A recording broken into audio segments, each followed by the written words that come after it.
This is the guitar video for the last song on Insomnia, the semi-title track Insomnia. The reason it took so long for this video to come out is admittedly because I haven't been practicing a lot since I recorded Return, so I'm a little bit rusty, and the solo at the end of the song is actually pretty intense, so I've been trying to shake off the rust.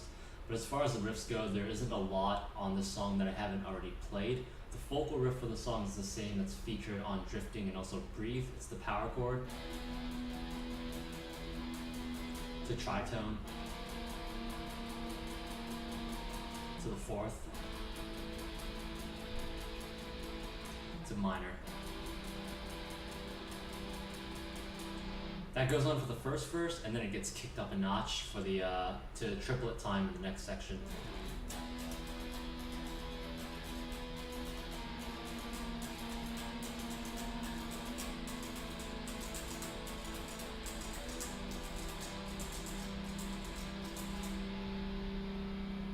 In between each of the verses, there's a little lead that's played, and it changes every single time. The first one is basically an extension of the riff that's tremolo picked. So we have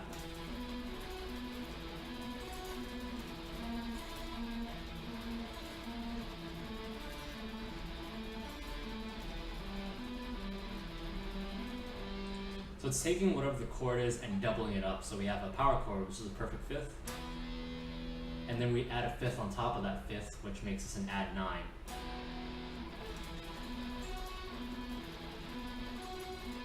Next is tritone on top of tritone. And then fourth on top of fourth. To just a minor chord. And if you actually look at what happens with the fingerings, you have this add 9 chord, where the middle finger drops down by half a step, and then the pinky finger, which I'm using to play that add 9, drops down a whole step. And then you get the same half step, whole step drop. And if I really want to stick to the pattern, the next chord in the sequence would be an augmented chord. If this was the case where I didn't really want to sacrifice tonal quality and sort of harmonic phrasing just to do some sort of pattern. That's played after the first verse. After the second verse, we get this bended thing, sort of at the end of like Stairway to Heaven.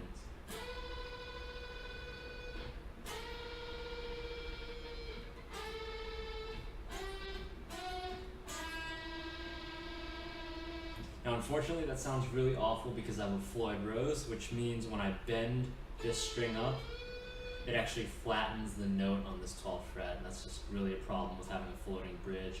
But it's a B, B flat, A, G, F sharp, E. That's the first line, and in the second line we jump up to an E and we go up. F sharp, G, A, B flat, B, and then we bend the D up to an E.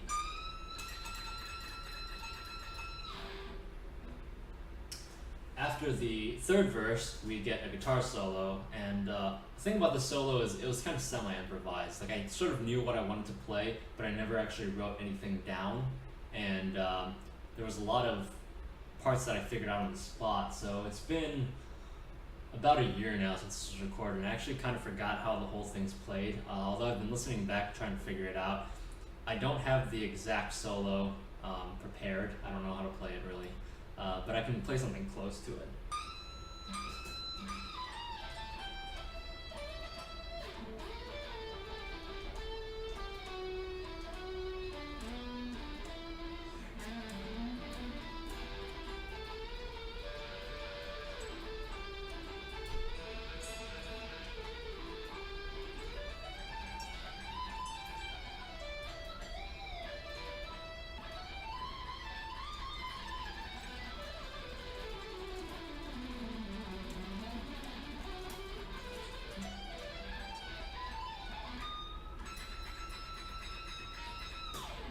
So now I'll go through the parts slowly, but I'm not really going to try and explain it note by note. A lot of this is just blues pentatonic, very sequential stuff, moving back and forth.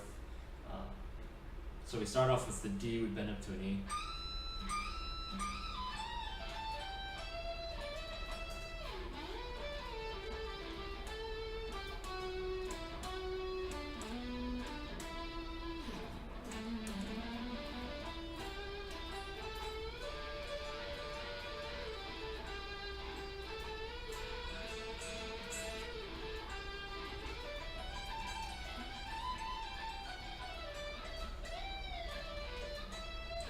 Then we get to the really ridiculous shred at the end.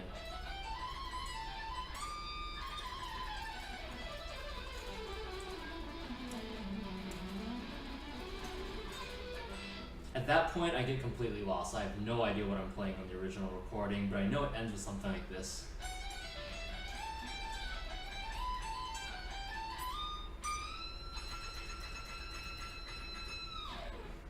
And I know this is a terrible demonstration, I apologize for that. It's just really, since I've gotten more and more into writing music, I've spent less time practicing and actually trying to be the greatest guitarist in the world, and as a result, we end up with something like that where I play a guitar solo a long time ago and now I can't even physically recreate it myself. But fortunately, when we get to the part at the end, it's a lot simpler, and the solo at the end, which is also improvised in a similar manner, is very easy to recreate. So we go clean, and in the final section, we recall back to the chord progression at the very, very end of drifting. C major 7, to the B dominant 7, to an E note. And then we pick backwards down to E minor.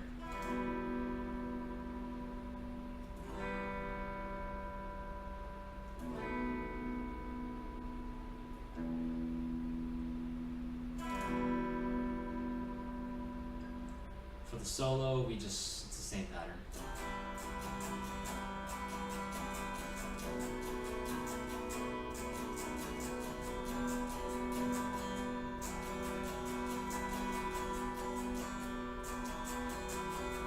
And the solo itself is a lot more just blues pentatonics.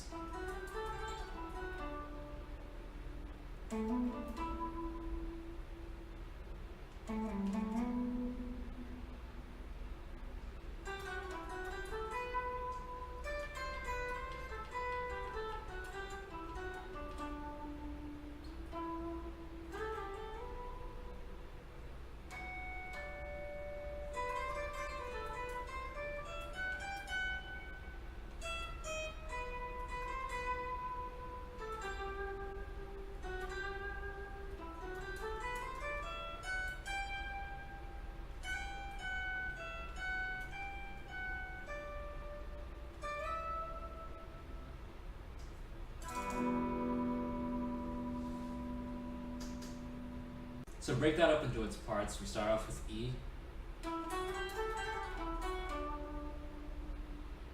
And then the standard pentatonic. And a sliding piece. We go to a G. And everything's in sequence, so it should be pretty easy for you to follow.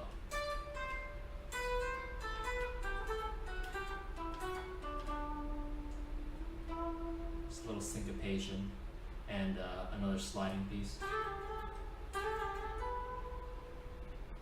And two harmonics on the 7th fret of the 2nd and 3rd string, that sort of doorbell sound.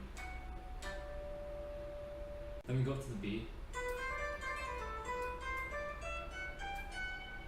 followed by some harmonic minor.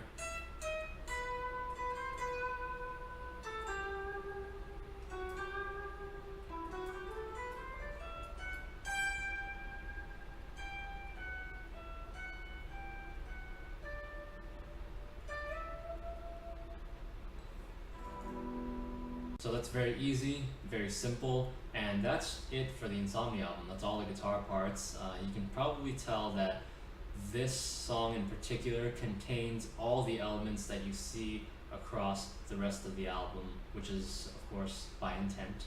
The next video is going to go over the lyrics, and that should hopefully wrap everything up, and I might do one more just to summarize everything in full the very end. Because I've been releasing these videos over a very long period of time, and there's a lot that's happening in between each video, the ideas that I sort of present have been very scattered, so I do kind of want to take everything and bring it all back together so that there's actually some sense of cohesion between the videos of the series for anyone who wants to actually know what Insomnia is about.